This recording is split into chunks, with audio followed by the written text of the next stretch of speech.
all say ye in the Indians go for by the South of Far for Eddie Abba, or my Ghana with the Sawa Palm on your summer would walk pan, Yamemodia, and ye. To me, in yin in the news and for no in Sincha the Birada. And today I may catch us subscribe to your channel no. Also, all other relevant news are and can for politics one, any governance, any at the other one. Say for political parties, NPP, NDC, CPP, PDP, and other political parties, no so. Osabeka won se mo ha ede na asesi bio a ama atumpan ana ama yenya asundwe e wo sete domasi yenkotie nsem bi emra pedefo ase ka kom jeje no kofo enum nti mentumi nkansam nso mfa nhye nkofo bia no yenkotie mra na ye ba ye de adwenche ba hwese wutie no no comment nso bi gu ase na bibia nso aye kama ne atuma nyabre akenkan e de ama before that nso no subscribe to your channel no on Sabeka all other relevant news. Yetie se memra sisi a na ye ba yema omu kwan na omunya omu edwumadie abrante no nso I understand say abrante na okasa bibi fa Ira John Mahama ho no etuo nyina akasa wa edwo kwa so ajenkwana na whoever I don't even know him but I think say me name the face I think so oka bibi fa helicopter no ho say bibia na yemblemu John Mahama ensem na oka ye na distasteful even management to grab a pass ade no ho acho and you see I was say emra no ti ase say media ka bibi na enkoya ma memfa emra no quickly na me be lines say nana janto aka sembi na enkoya emra no article 162 clause 6 clear there was say ye medium aye de kasa sensentwoni bi ka bibia kokloses ne mame sensentwoni bi ka bibi na enkoya chapter 12 of the constitution ewo de ewo se oye in fact mame mbobo ni nyina so na memfa mra 6 na afi memma wo hu because ewo se wo ye nsentro for ye dwuma ewo se ye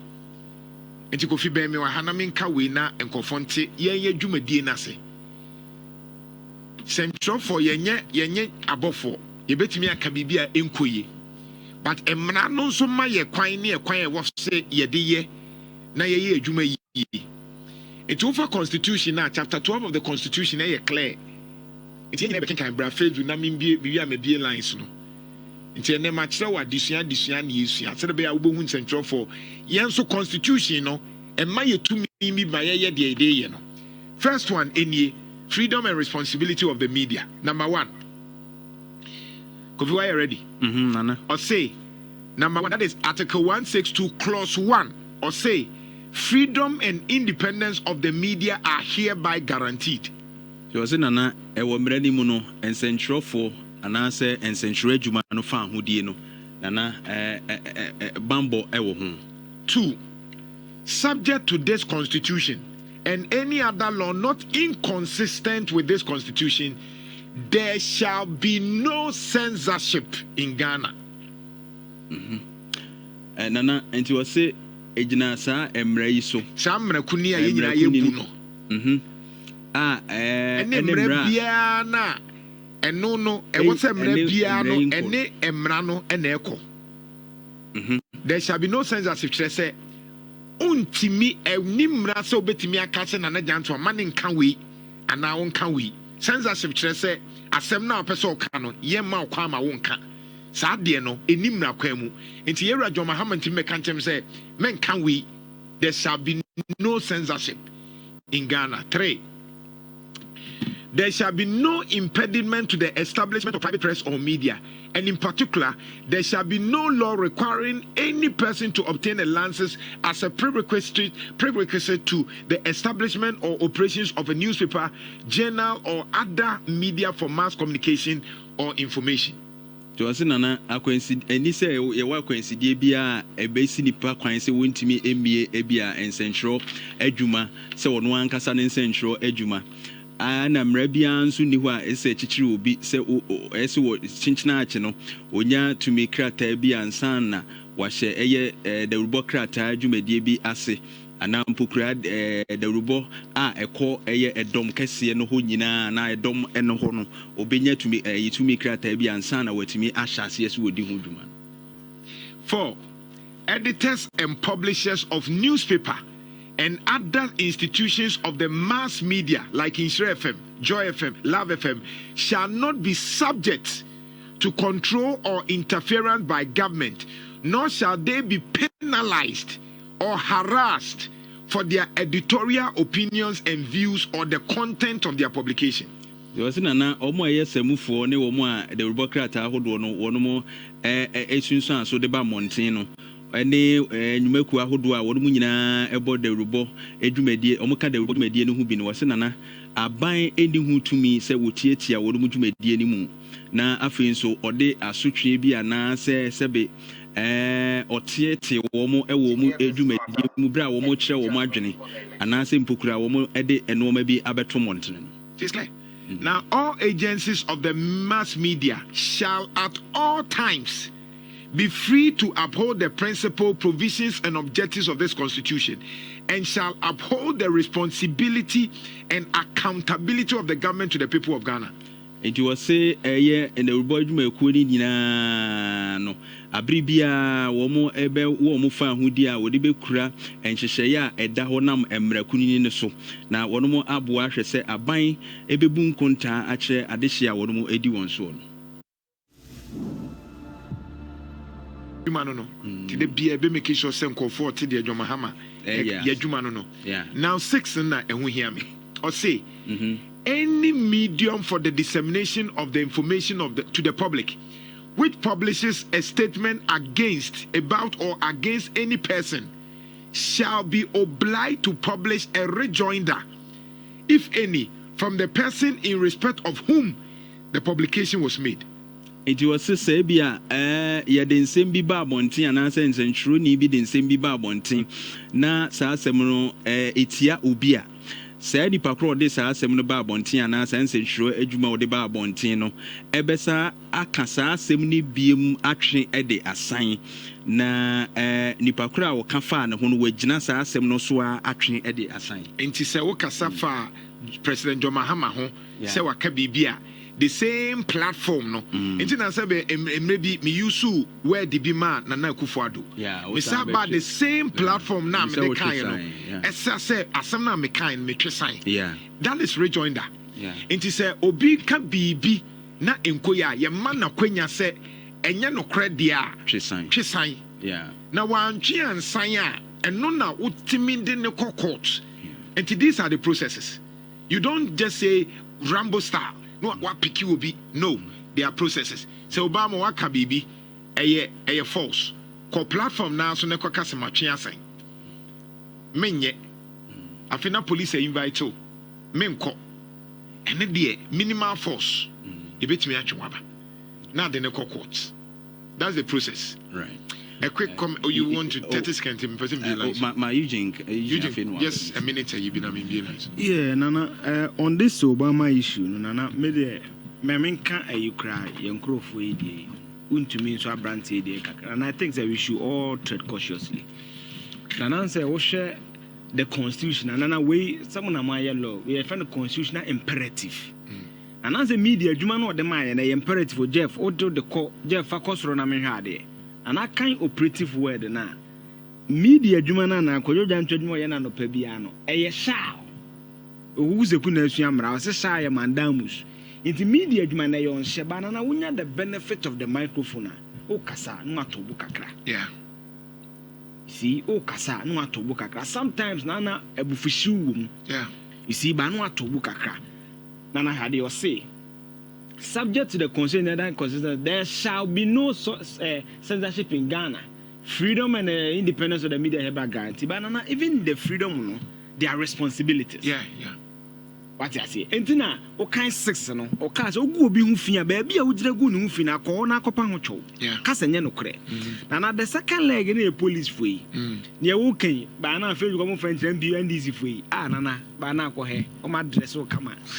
But 8 years ago, near can be no more bongo ideas be. Oliver Bakavoma or no more ni bino. Yenya Caleb Kuda no more nana kind in their kind. Yenya coach Facebook page and I near train will be a kind.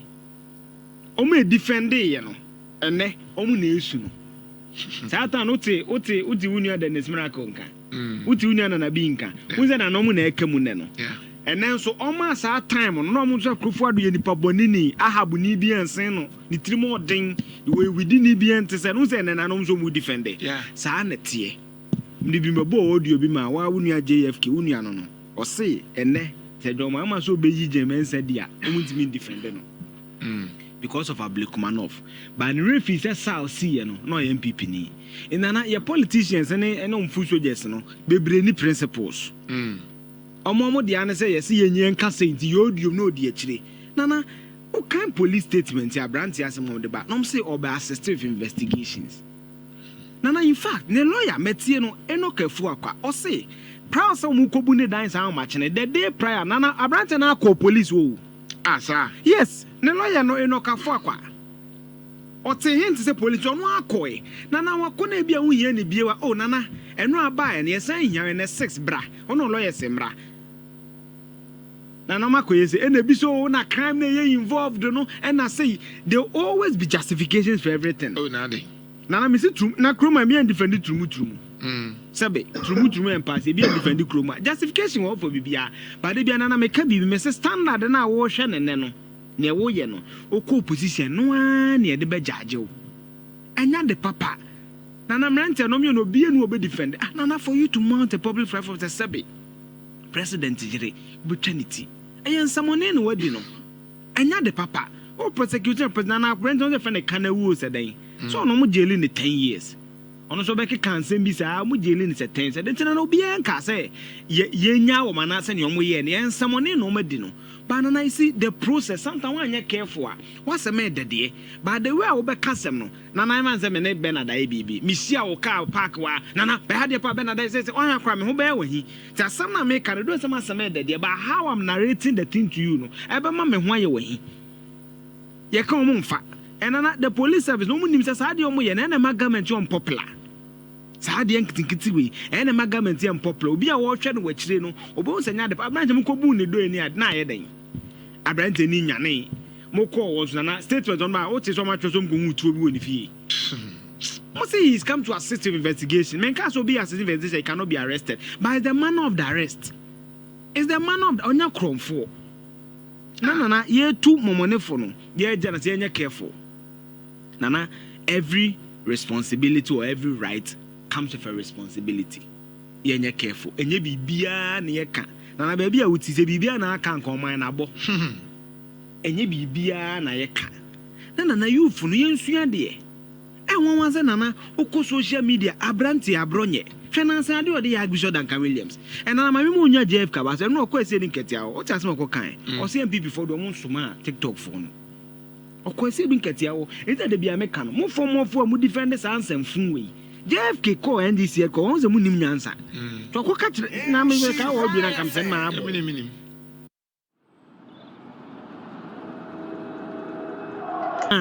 etini pa na mo pese mo ye to appease them no o ma so mo nsoma o omo wie nso omo koye no JFK ne asedi nketi ankoko seri ya kama omo akosere na say me see video bi mo me fam no se JF a Joyce ba mo tari share Dr. Mamu ba hag no wa woni adwuma uni profession papa bia o de an say Facebook ateni. What is wrong with some of you? Na me mount public platform say president wu na wo ya hwan na so me hu ba bia wote yanya careful. Oh, social media use it for positive things. As for the interview omo he baby yes we anyway ada oh click no ko he yenya franka makon use on course go anko ba bi owo no na say the original minister lesson ba hu master this PhD wa ha first degree une hwe me simi na udi click on Facebook post ube kom gra no asan ni mbo so opaduma ai JFK no si we o say si edu ye nso ma wo tintokwa na wo MPP ni wo kokono nana we nyame amwa na se nyame amwa na elye bill ne grante wa se nana ye mrem kwa criminal record that's mean the president anofa meboa ye mrem wo criminal record position bu a ye besuro nana kunya criminal record party na wo koma no party ni chief executive officer say me nsoma wo Rahim ranking of say law is the law. Anybody making reckless comment against government should be able to face the law. And we don't have a problem. I'm sure so your NDC, but this is our position. Me say, you won't call for align yourself with NDC. and every day they insult virtually everybody against NDC. Every day. But you are happy. Every day you hail those people. They be a mudi atema timidity tribes for atem. Those things and yet it is okay. But you see, the point is that Sawusi will be a Kabibi or MPP new Kochina, no problem. But equally, you will NDC for Omukasa same Shemhuna, I no dear as I want to. Oh, Nana, you see, Nana, maybe you remember so about community me aka. Nana, the crew may have to change for Nana Kevin Tilanko number one. Let's see, you see, and the Biameka say, ye moving on Nana, ye profession, ye media. Opa, ubedima tem, me salary, sh0t. Won't mean you be a woman. Now you see, young canoe crane trail, Anthony upon an I am remembering. Obian Casobia consent for your grand say a condemning man, and your mommy and someone. How do you go on a platform say, President 77 will be president? I mean, someone, but you see, the process with which you go by, Nana can. What is your complaint? Yes, we are dealing 10 years old. And I mean, what is your is the process? Yeah, bongo ideas, be no complaint, and then would defend it. Yeah, we live back of Voma will be Nana Nancy, girls, you Felicia Nelson. He fixed the country for no. Yeah. Yeah. Some of us spoke against it. Yenimuna Casa, Bernard, you would defend it. Forget and say, John Mahama on your president Afibo. NDC won't be Mafibo. It's just common sense. Aban besa aban sesa na microphones obi bibisa sa na yenya nana sa na yenya nana ayam na Kevin Taylor ne ma waye ni kromai oba sa na Ghana ni obi die no wan court. So the laws are there obi anka so obi di nsamone a mani panin ko free banana. There's a process and to say ko je nto aka bibi na wonya ya constitution na ma provision maybe wo de wunim yo chobo na na mudi a chobo na. But there's a process. You go to the National Media Commission, you write to them. That is the process of the law. And to the law is the law now. Now, miss me. My do point at Kodei. Tell us on for ya. Oh, and a media fire quiet. And a $78 million. For let's Cassia Tobia, CSS. Nana Daniel Mecca, Kojo Jantas, professional Jeremiah. What one in Bible? Jeremiah, no friend the wailing prophet. And then the CSS make us. And the media make a women PP. And the Munkoso. Unfortunately for us, your salary is not determined by John Dramani Mahama. Yeah. My salary is 12 flag star. Timun defend it. Right. Thank you. Mun defend it. Lines in the ending como 03. I remember me catch the MP before and he said, Aban Sisa, Meguswa Yemejuma. Me catch them. And to the Bia over to be over say, oh, Cassandra, will position yam by me. I don't need any Mimisika Sume into me here position. And I'm Kofoka, and I will position my intina now kikakem. Unime. I don't need any government position to survive. I don't need baby anyamiechra me adri. Me here aban sika. Say abaya famime juma DCE regional minister. Sa headache krama me. Me ko MP, me hwan. Debi. Na wo na wo pay juma. Una pay juma. Una wo pay juma. Una ko hospital untimi ntio. Sebi nyame ahyira me ko hospital na problem metimi atua. Sebi e common de me. Ba wo a wo ti social media ba attack e say e ka bia ma no. Una ya na wansem ye mmobo because e ko ba wo na hia wenye ehia me. I don't need sanyo man wo na hia. Mahama ba yi. Mahama me sika babo so me so a yetua me ka. Se Mahama free so a adwuma me ye yebetua me ka. Minyanko retirement to meguso aye adwuma yebetua me ka boso me a me ho beto me wo nnwuma ba ko mienu bi nso wo nchen a metimi aye a me ho beto me but e bia na wunya sa akwanya no because de bia me ka se nyame adom ne ye certificate kakra ye nyei anya de e committee me adem na me ko school ni ko ye dey me jai radio e common ne me de bia me na where the only thing so be gina social media no aka de e ka no nti ase Oma okuma wo mo no omo se yenso ma wo nti ye say some so ani ewu 0322083581 83582 83583